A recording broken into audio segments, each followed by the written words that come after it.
Hello, I'm Val Lunz from NASA Goddard Space Flight Center. I came to NASA Goddard a little over 3 years ago, coming from Salisbury University in my undergrad, where I first started as a high school teacher.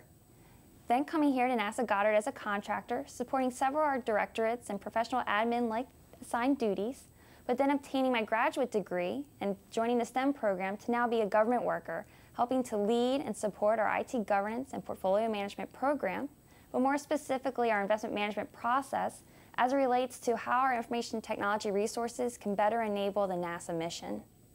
Some of the challenges coming out of the STEM program was prior I had been a contractor supporting the government. They were my customers, and in my new position they were my colleagues as a joint government worker. And so some of the difficulties I had is that I had this preset image that I had set for myself as a contractor, but through the STEM program I had really expanded on that experience, picking up a lot of additional skills as it relates to NASA's mission, the key competencies that enable our lines of business, earth science,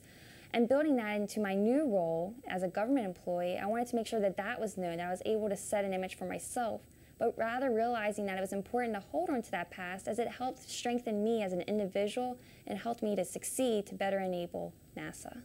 In providing advice to someone that's looking at the STEM program as a next opportunity for them, I would say drill down into the program, look at the strengths. And the strengths I would say that are there is the opportunity to have a collaborative environment, learn a lot of skills, techniques, and competencies that are not in your normal program or your normal educational institute. And then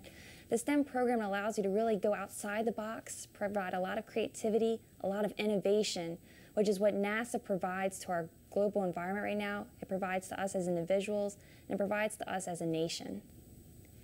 And looking back at my past experiences through the STEM program, some of the things I had found, unlike fellow students that are in the program with me, was trying to do the dual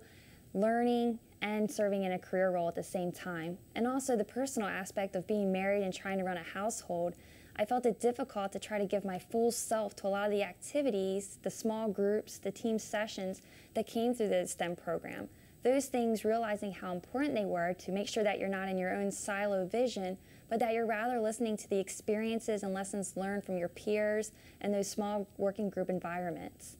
So in looking back, advice I would give to future STEM attendees,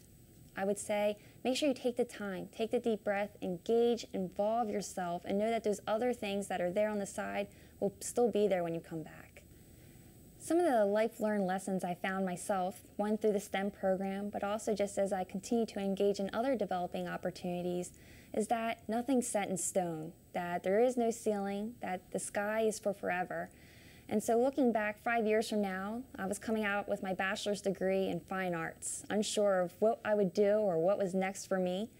And I quickly was able to find additional opportunities, teaching, engaging in volunteer opportunities, but also just those additional programs like STEM, like graduate degrees, to continue to grow myself, to know that I'm not just set in one pathway, but that rather that path can go in different directions. And today I find myself supporting NASA Goddard, one of the great organizations that does things that people wouldn't even imagine, and you feel that yourself, you've become an innovator, you've helped inspire the public, and it's all thanks to NASA.